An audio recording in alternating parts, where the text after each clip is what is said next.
Наградной сезон закончился успешно для Кастаноры, но не очень успешно для Тимоти Шаломе с его фильмом о Бобби Дилане. Хотя без награды он не остался. Действительно стремлюсь к величию. Я знаю, что обычно люди так не говорят, но я хочу быть одним из великих. Отхватил все-таки статуэтку премии гильдии актеров за лучшую мужскую роль. В остальном его фильм остался без особого внимания. Казалось, его вообще не продвигают в массы, в отличие от прошлых его работ, таких как «Дюна», «Красивый мальчик» и «Назови меня своим именем». Да и выглядеть он стал довольно-таки странно, что не очень нравится его фанатам. Кстати, именно они и таблоиды предполагают, что именно его бурный роман с Кайли Дженнер может негативно влиять на его карьеру. Всех приветствую на моем канале, я Лона, и здесь мы с вами обсуждаем фильмы, сериалы, актеров и все те проекты, которые незаслуженно остаются в тени. Интро.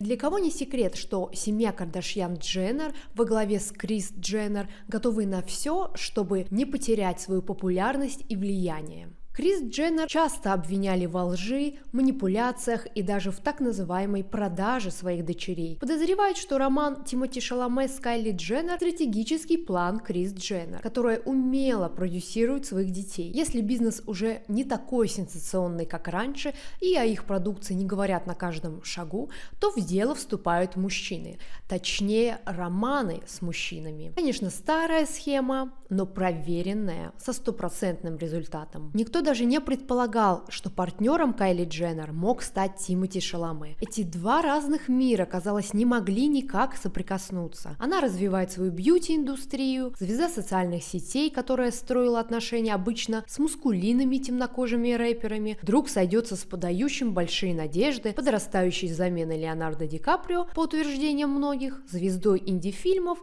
который тщательно выбирает свои роли и всегда старательно скрывающий свою личную жизнь. Никто до последнего не верил в искренность этого романа, но прошло уже 2 года, а они все еще вместе. Не очень похоже на пиар-роман, хотя многие издания, инсайдеры, да даже обычные люди скептически относятся к данной паре даже после продолжительных отношений. Слухи и домыслы не утихают даже сейчас. Постоянно выходит новая информация, то сестра Тимоти Шаломе против их союза, то друзья и родственники Тимоти отговаривают его от связи с Кайли, то всплывает информация о том, что Тимоти Шаломе уже давно купил ей кольцо и скоро сделает предложение, а большой красивый дом они уже приобрели. И эти инфоповоды все появлялись, и новая волна слухов появилась после наградного сезона в Голливуде, когда Тимоти Шаломе скромненько забрал одну награду.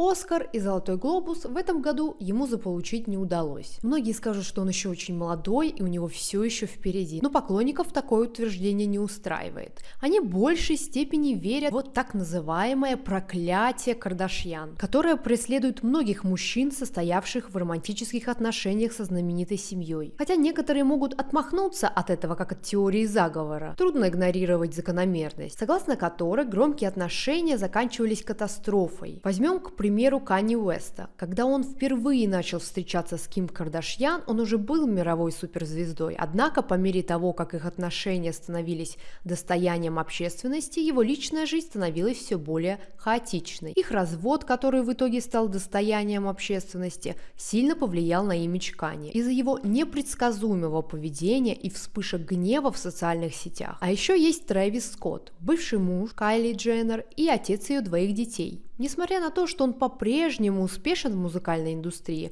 его отношения с Кайли сопровождались постоянным вниманием СМИ, периодически скандалами и обвинениями в неверности. Даже Пит Дэвидсон, который встречался с Ким Кардашьян меньше года, оказался в центре внимания СМИ, что затмило его комедийную карьеру. Сообщается, что семья Тимоти не хочет, чтобы он также оказался в этом списке. Они боятся, что отношения с Кайли превратят его из признанного критиками актера в очередную знаменитость, чья личная жизнь затмевает его работу. Еще одна серьезная проблема для близких Тимоти – это история отношений Кайли. Кайли встречалась с рэпером Тайгой, когда была еще подростком, и эти отношения с самого начала были окружены скандалами. Для этого она встречалась с Трэвисом Скоттом, от которого родила 2 детей. Хотя их отношения длились несколько лет, они никогда не были стабильными, и в конце концов они расстались навсегда. Помимо опасений по поводу прошлого Кайли и ее влияния на карьеру Тимоти, также встает вопрос о их совместимости. Поклонники приводят такие доводы, что жизнь Тимоти совершенно и кардинально отличается от жизни Кайли. Тимоти всегда был известен своей любовью к независимым фильмам, творческим самовыражением и тем, что он не любит привлекать к себе внимание, когда не работает. Его редко можно увидеть в социальных сетях или назойливым папарацци. В отличие от него, Кайли – одна из самых известных людей на планете, чья империя построена на социальных сетях, брендинге и постоянном публичном присутствии. Их образ жизни кардинально различается. Но подождите. Конечно, можно понять эту теорию, эти сплетни о том, что Кайли и Тимоти из разных миров, и они друг другу просто не подходят. Другие социальные роли у них. Но на самом деле, если мы посмотрим на того же Леонардо Ди Каприо, с которым постоянно сравнивают Тимоти Шаломе, который по сообщениям давал ему совет Тимоти Шаломе по поводу выбора ролей и вообще образа жизни, посмотрим на Леонардо Ди Каприо, какой у него был образ жизни, чем он знаменит в своей личной жизни. Он знаменит бурными романами, и там, конечно, девушки не из А-листа, там и другие девушки, которые, можно сказать, ниже его по социальному статусу. Ну нет ничего, они никак не повлияли на его карьеру, какая была у него великолепная кинокарьера, так и осталась. А сколько у него было этих девушек, вообще по пальцам не пересчитать. Огромное количество. А как же эта шутка, о которой знает весь Голливуд, о том, что Леонардо Ди Каприо любит девушек до 25? Однажды в Голливуде длится почти 3 часа. Леонардо Ди Каприо присутствовал на премьере, и к концу фильма его спутница была слишком старой для него.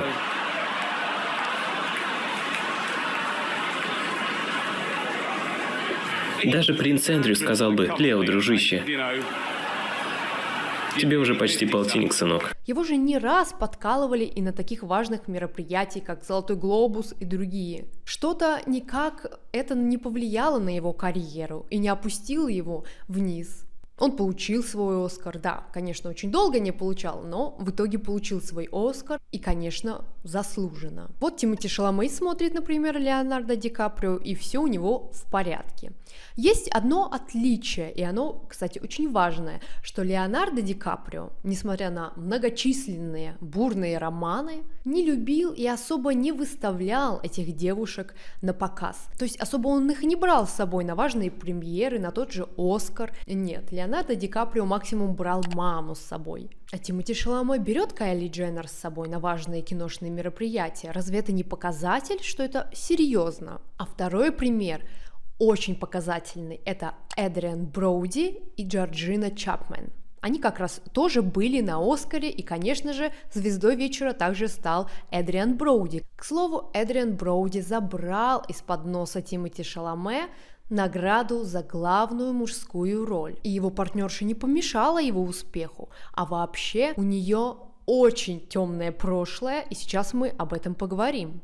Британская актриса, певица и модель Джорджина Чапман состояла в браке с печально известным Харви Вайнштейном, от которого родила 2 детей. А в браке они находились аж 2007 года и развелась с ним в 2021 году, в самый разгар скандала. Она говорила, что никогда не подозревала о таком поведении Вайнштейна за все 10 лет их брак. Вот что делает это невероятно болезненным. «У меня был, как я думала, очень счастливый брак», — сказала она изданию. «Я любила свою жизнь, он был для меня прекрасным партнером». Ну да, мы все поверили в ее слова, но это ей не помешало. Даже после такого скандала она продолжает крутиться в голливудских кругах. Ну, возможно, еще и потому, что она дочь бизнесмена и миллионера Брайана Чапмана. И по мне, эта парочка прекрасный пример, что у Кайли и Тимоти может все получиться и нет никаких с этим проблем. Только если Тимоти или Кайли сами не вляпаются в какие-то неприятности. По моему мнению, все эти споры и слухи возникли потому, что у людей при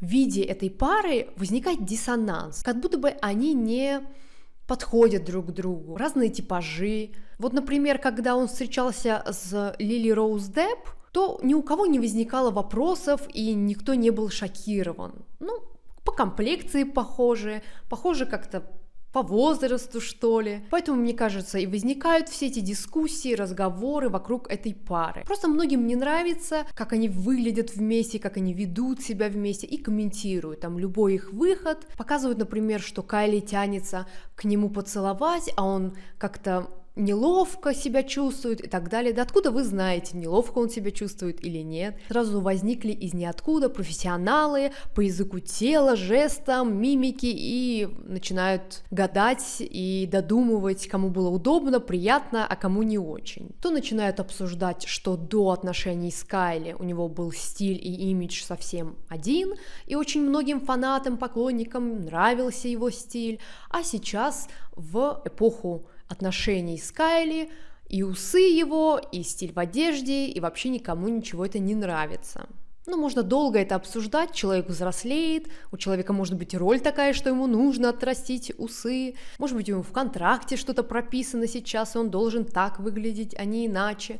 Возможно, любое развитие событий, и мы не знаем до конца. Да, люди обсуждают буквально все, и от этого не спрятаться и не скрыться. Вот, например, пару лет назад Тимоти Шаломе вообще подозревали в бисексуальности и говорили, что у него какие-то романы с мужчинами, с коллегами по фильмам. Правда это или нет, каждый решает сам для себя. Возможно, что для Кайли роман с Тимоти не только приятный, но и полезный. Вполне вероятно, что она захотела быть вместе с уважаемым голливудским актером, признанным критиками. Так сказать, заняться ребрендингом, перейдя от звезды реалити-шоу к члену голливудской элиты. Общаться с выдающимися людьми и сделать свое присутствие заметным на красной дорожке. Войти в высшие эшелоны индустрии. Пиар-отношения – стратегический ход семейства Кардашьян-Дженнер или простая влюбленность. Остается только гадать. Одно ясно точно, на данный момент с карьерой Тимоти Шаломе все в порядке. Как сообщает The Hollywood Reporter, в начале 2026 года стартуют съемки третьей части «Дюны» по роману Фрэнка Герберта «Мессия». В недавнем интервью Дэнни Вильнёв рассказал, что этот фильм станет для него завершением саги и дал понять, что новый проект будет сильно отличаться от предыдущих частей. Еще один проект Тимоти Шаломе, который уже закончил производство, это «Марти Превосходный», расскажет о истории успеха легендарного игрока в настольный теннис Марти Рейсмана, завоевавшего множество престижных наград. Предстоящий фильм уже наделал шуму. Гвинет Пэлтроу рассказала в Vanity интимной сцены: «Я такая... девушка, я из той эпохи, когда ты раздеваешься, ложишься в постель, и камера включена». Пэлтроу пошутила, что она сразу перешла к делу перед съемками сексуальных сцен с Шаломе.